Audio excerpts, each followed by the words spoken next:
Passage from one country to another is never easy for migrants forced to depart or even flee their homes due to want or war or persecution. But one particular path within Europe has become especially treacherous, though not enough so to stop the flow of people on a quest for a better life. NewsHour Weekend Special Correspondent Christopher Livesay and videographer Alessandro Pavone have our report from the Italian and French Alps. These are the footsteps of people in search of a better life. They've already traveled thousands of miles from Cameroon, Senegal, Côte d'Ivoire, and Gambia. Now they're attempting to cross the Alps from Italy to France, risking life and limb in freezing temperatures on slippery ground. They move at night in order to evade detection. In this border region, it's a nightly occurrence. These young men are not used to the biting cold. These are the same migrants who risked their lives crossing the scorching sands of the Sahara Desert and then the treacherous waters of the Mediterranean Sea. Now they're risking their lives all over again, this time to cross the Alps. An estimated 10,000 people have crossed through this treacherous mountain pass in the past year. Driving them is the chance at a better future in more prosperous France or other Northern European countries. In the same period, aid groups in the Alps have rescued more than 5,000 migrants, some who lost limbs due to frostbite. Paolo Narcisi is a doctor and the president of Rainbow for Africa, an Italian charity that provides them with medical aid. Oftentimes they lose their way. They take routes that are extremely dangerous. Sometimes they go without proper winter clothing or without having ever seen snow before. We fear many have died in the process. Several bodies have been found, but we'll never know the true death toll because there are wolves and foxes, animals that eat cadavers. When you fall into a crevice covered by snow, there's no guarantee someone will find your body during the spring thaw. To understand why migrants are taking such deadly risks, you have to look back to 2015. At the time, France's borders were open to its neighbors, according to EU protocols. Then came devastating terror attacks in Paris that killed 130 people. While most of the attackers were French or Belgian citizens, investigators believe that at least 2 of them posed as refugees to enter Europe. After the attacks, the borders were closed. Then, last spring, French police began cracking down on undocumented crossings. Due to its rugged terrain, one area that police couldn't seal off completely was here, in the Alps. But migrants say, no matter how bleak their prospects in France, they're even worse in Italy, where anti-migrant sentiment has been building.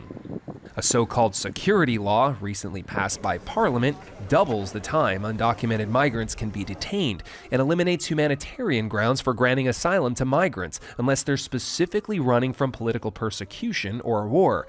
That means no more asylum for victims of grave political instability, famine, or harsh anti-gay laws in their home countries. The law was designed by Italy's recently elected Vice Premier and Interior Minister, Matteo Salvini. He's also the leader of the Anti-Migrant League Party. Lei non scappa dalla guerra, non scappa dalla tortura. You're not fleeing war, you're not escaping torture. What do you have to do? Go back to your country. We already have 5 million Italians living in poverty, so I can't host hundreds of thousands of other people from the rest of the world. Having been denied asylum on humanitarian grounds, under this new law, migrants are ineligible to access shelters. UN agencies fear that thousands of migrants will end up on the streets. This as hate is on the rise. Lunaria, an Italian civil society group, recorded 126 racially motivated violent crimes last year, nearly triple those of 2017. Migrants were beginning to integrate. Many found jobs or were learning Italian and going to school. But now, out of fear, they want to cross the border. Fear of losing those few rights they had, and fear of the changing political climate in Italy. At the same time, it pushes migrants out of the country and wins votes for the League.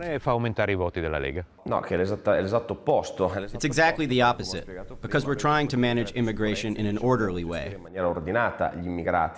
Riccardo Molinari is the House Whip in Parliament for Salvini's League Party. He represents the place where migrants are attempting their dangerous crossings, the Alpine region of Piedmont that borders France. Previously, the government pretended not to notice migrants, so they hoped that these people would eventually move on to Northern Europe. At a certain point, countries like Austria and France began cracking down and closed their borders with Italy, and we were stuck with the problem. These people kept coming, and our migration system couldn't handle it. So now we either have to repatriate them or keep them out. To keep them out, the new government has also closed Italian ports to ships operated by private charities carrying migrants. We blocked what was in fact an invasion of our country. We had an influx of 200,000 people per year, the large part of which were illegal. With the new government, we tightened the screws and reduced migrant arrivals by 95%. But in the meantime, you have hundreds of thousands of migrants who are already here. Thousands of them have already crossed through the French Alps. Some have even died or hurt themselves very severely. Obviously, no one wants any harm to come to these people, but the best way to save lives is to prevent migrants from coming in the first place. As for those who are already in Italy, some, like these migrants, are determined to get out. Most are originally from former French colonies and speak French, something that didn't help them in Italy, but they hope will land them a job in France. Some are prepared, others are not. One, named Mori, says he's afraid to show his whole face in case he gets caught. Why are you risking your life? I've been living on the streets in Naples. People are racist here. They agree to let us follow them on their journey from Italy to France. A bus takes us just a few hundred yards from the border.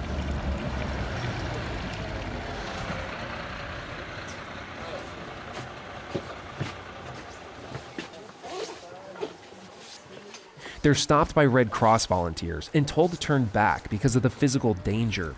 If people get hurt, we have to take them back to Italy, of course. They ignore the warnings, but they don't know the way. Okay, so these guys are completely lost. They don't know which way the French border is. They head off-road to avoid being spotted. I'm pretty sure there's the police coming up right behind us. Elia Soso is originally from Gambia. He tells me that on his way to Italy, passing through Libya, he was arrested for illegal migration and abused while in detention in a migrant camp.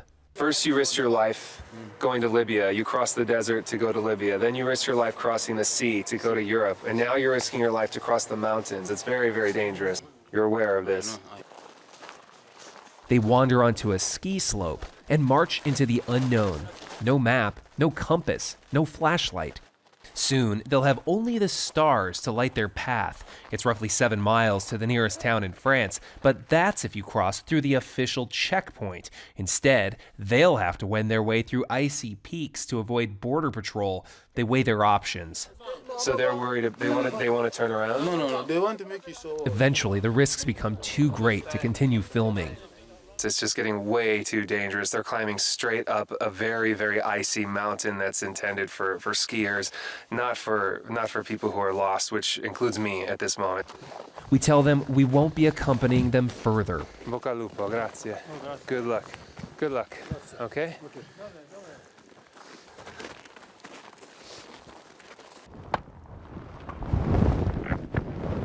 The next day, Italy's Alpine Rescue Squad scours the same mountain for lost migrants. The major risk is hypothermia, because without the proper gear, you are more exposed to cold. We decide to cross the border ourselves into Briançon, France, to see if they've survived. We check a local migrant shelter. We find one of the migrants from the group, Issa Diale from Côte d'Ivoire. He tells a doctor that the freezing hike was more dangerous than he expected. He slipped and sprained his ankle. You're okay. Despite this, you're okay. Stai bene tutto sommato. Some of the others went to the Briançon train station, hoping to get to Paris. We find 2 of them, including Elia Soso. The time when I reached France, I thank God. But I clap for God as may God help us. Elia Soso hopes to find a job in Paris. He has no money in his pocket, no education, and he doesn't speak French. And according to French law, there's nothing stopping authorities there from sending him back to Italy. Still, he thinks his chances there are better. Both his parents recently died, he says, and his 10-year-old sister back home in Gambia is counting on him. So you want to go to Paris, make some money, and send it home for your sister. If I make it, because how I'm happy, I want to make it happy also. Maybe that way, he says, she won't have to go through the same journey he did.